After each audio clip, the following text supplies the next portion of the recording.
আর বলবেন, আর না হলে লাইলাতুল কাদার বলবেন, লাইলাতুল কাদারের বিশেষ ইবাদত এভাবে বলবেন, অথবা কদরের রাতের বিশেষ এবাদত কি। কদরের রাতের এবাদত নবী করিম সাল্লাল্লাহু আলাইহি ওয়াসাল্লাম এবং সাহাবায়ে কেরামদের সুন্নাত থেকে যা প্রমাণিত হয় তা হচ্ছে সালাতের মাধ্যমে রাতের অধিকাংশ সময় কাটানো বা রাত যাপন করা। সালাতের মাধ্যমে সেই সালাতে দীর্ঘ সময় ধরে কিয়াম হবে, মানে দণ্ডায়মান হয়ে থাকবেন আল্লাহর সামনে এবং দীর্ঘ তেলাওয়াত করবেন, লম্বা লম্বা তেলাওয়াত করবেন নবী সাল্লাল্লাহু আলাইহি সাল্লাম এবং সালাফে সালেহিনের তরিকা। তো এটা হচ্ছে মুখ্য ইবাদত, এবং এর সাথে সালাতের ভিতরে সেই সমস্ত ইবাদত গুলি রয়েছে, এর সাথে দোয়া, জিকির, আজকার। আর সালাত হচ্ছে জিকির, সালাত হচ্ছে দোয়া। সালাতের ভিতরে দোয়া করলে সালাতের বাইরে দোয়া চাইতে বেশি উত্তম হবে, বিশেষ করে লম্বা সেজদা করে দোয়া করা, তারপরে তাশাহুদ আর সালাতে ইব্রাহিম, দুরুদ ইব্রাহিমি পড়ার পরে সালামের আগে খানে দোয়া করা, এটা সালাতের বাইরে দোয়া করার চাইতে উত্তম।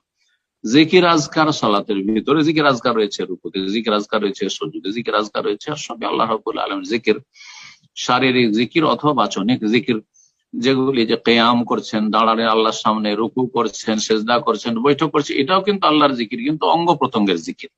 আর বাচনিক জিকির হচ্ছে জবান দিয়ে যেসব আল্লাহ রাব্বুল আলামিন গুণগান মূলক কথা পেশ করছেন, সুবহান রাব্বিয়াল আযীম হোক, সুবহান রাব্বিয়াল আলা হোক, অথবা সুবহান কুদ্দুস রাব্বুল মালায়েকাতু ওয়ার রূহ হোক, অথবা সুবহানাকা আল্লাহুম্মা রাব্বানা ওয়া বিহামদিকা আল্লাহুম্মা ইগফিরলি হোক, অথবা তাহিয়াত হোক, ইত্যাদি ইত্যাদি আল্লাহর কাছে দোয়া হোক, সবই আল্লাহর জিকির। কোরআনে কারীমের তেলাওয়াত আল্লাহর জিকির।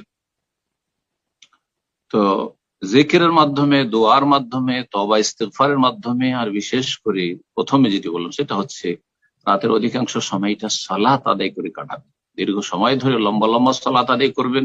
যদি সুন্নতি সংখ্যা রাখতে চান তাহলে কোয়ালিটিটাও সুন্নতি রাখবেন লম্বা করে, এটা সবচেয়ে উত্তম। আর যদি ধৈর্য হারা হয়ে যান যে আমরা অত লম্বা তো নামাজ পড়তে পারবো না, অত লম্বা সালাত পড়তে পারবো না, তাহলে সংখ্যা বাড়াতে পারেন, নফলের সংখ্যা বাড়িয়ে দেন। আর সেটা 20-এ গিয়ে থেমে যেতে হবে না, এটাও না। প্রয়োজনে আপনি তার বেশি পড়েন, 30 পড়েন, 40 পড়েন, 50 পড়েন, অথবা প্রয়োজনে আপনি 12 পড়েন, 16 পড়েন, 18 পড়েন, কোনো অসুবিধা নেই। 20ও কেউ পড়েন, সমস্যা নেই, কিন্তু 20টা রাসূলুল্লাহ সাল্লাল্লাহু আলাইহি ওয়াসাল্লাম সুন্নাত বলিয়ে দিলাম, ব্যাস এতটুকু। আমাদের মযহাবী ভাইদের বা মযহাবী ওলামাদের সাথে পার্থক্য হচ্ছে যে তারা বলছে 20টা নবী সাল্লাল্লাহু আলাইহি ওয়াসাল্লামের সুন্নাত, এটি সুন্নাত নয়, জয়ীফ, ভিত্তিহীন।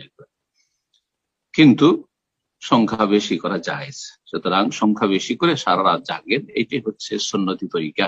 পক্ষান্তরে আমাদের দেশে প্রচলিত তরিকা যা দেখে এসেছি সেটা দুঃখজনক। আহলে হাদিস মসজিদগুলো তো মাহফিল করে সারা রাত ওয়াজ করে লাইলাতুল কদর করে, কদর রাত জাগে।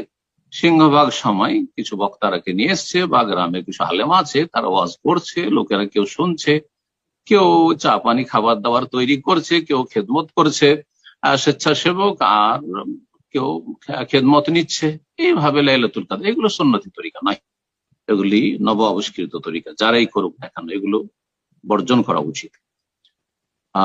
অল্প সময় ঠিক আছে, যে সারা রাত জাগবো তো কিছুক্ষণ 5 মিনিট 10 মিনিট একটু চা পানি করলাম, একটু খিদা লেগেছে নাস্তা পানি করলাম, সেটা আলাদা কথা। কিন্তু খাওয়া দাওয়া, ধুমধাম ইত্যাদিতে, অথবা গল্প গুজবে ইত্যাদিতে, অথবা আজকাল ফিতনার যুগ, যেহেতু নতুন যুগে এখন ফিতনায়, যে সোশ্যাল মিডিয়ার ফিতনা, আপনার হাতে স্মার্টফোন আছে, রাত তো জাগছেন। সৌদি আরবে তো সারা রাত সবাই জাগে, কিন্তু কয়জন নেকির কাজে জাগে, কয়জন নেকির কাজে জাগে? সারা রাত মোবাইল নিয়ে পড়ে আছে, আর সোশ্যাল মিডিয়া এখান থেকে ওখানে, ওখান থেকে ওখানে, শুধু ছোটাছুটি সোশ্যাল মিডিয়াতে। আল্লাহ হেফাজত করেন, এদের জন্য কদর রাত নাই, এরা হতভাগা। হ্যাঁ, কোরআন কারীমে তেলাওয়াত করেন, কোরআন কারীমের তেলাওয়াত সালাতের ভিতরে করলে সবচেয়ে উত্তম। আর যদি না হয় তো কোরআন কারীমের তেলাওয়াত সালাতের বাইরেও করেন, সালাত পড়ে নিলেন বেশ কিছু সময়। আর তারপরে এই সালাতগুলি যদি রাতের শেষ তৃতীয় অংশের দিকে হয় সবচেয়ে ভালো। আর যদি জামাতে দেখেন যে জামাতে মাশাআল্লাহ কোয়ালিটি সুন্দর হচ্ছে, তাহলে জামাতে আরো ভালো। জামাতে করলে যে সেটা প্রথম রাতে হইতে পারে, মাঝরাতে হইতে পারে, আবার ভাগ করে, যেমন আরব দেশে এটা প্রচলন আছে। এটা নবী সাল্লাল্লাহু আলাইহি ওয়াসাল্লাম সুন্নাত না, অনেকে মনে করে যে না, শেষ 10 দিনে মনে হয় 2 বার করে পড়তে হয়। নবী সাল্লাল্লাহু আলাইহি ওয়াসাল্লাম সাহাবায়ে কেরামদের আদর্শ মনে হয় এরকম নয়, কিন্তু এটা হচ্ছে মানুষকে জাগিয়ে রাখার একটা মাধ্যম মাত্র, যেটা আরব দেশে প্রচলন রয়েছে। এটা সহজ ভাষায় বুঝতে হলে এইটা এখানকার প্রথা যে মানুষকে কিভাবে সারা রাত জাগিয়ে রাখা যেতে পারে। সুতরাং এশা পরে 4 রাকাত বা 6 রাকাত পড়ে নিল, আর তারপরে 4-6 রাকাত 7 রাকাত থাকলো হয়তো, অথবা 5 রাকাত থাকলো, তার জন্য কেউ 12:30টায়, কেউ 1টার সময় আবার শুরু করলো, 2টা-3টা পর্যন্ত 1-1.5 ঘন্টা একটু লম্বা করে পড়লো, যারা আসলো আসলো। এইভাবে 2বার যে জামাত করা হয় এটা কোনো সুন্নতি তরিকা নয়, বরং এটি হচ্ছে মানুষকে সারা রাত এই কদরের রাতগুলিতে অথবা শেষ দশকে মোবারক রাতগুলিতে জাগিয়ে রাখার একটি উত্তম পন্থাই মাত্র। ভালো ভালো, কিন্তু এটাকে সুন্নত মনে করবেন না, এটা হচ্ছে আমার উদ্দেশ্য। বারাকাল্লাহু ফিকুম। জি।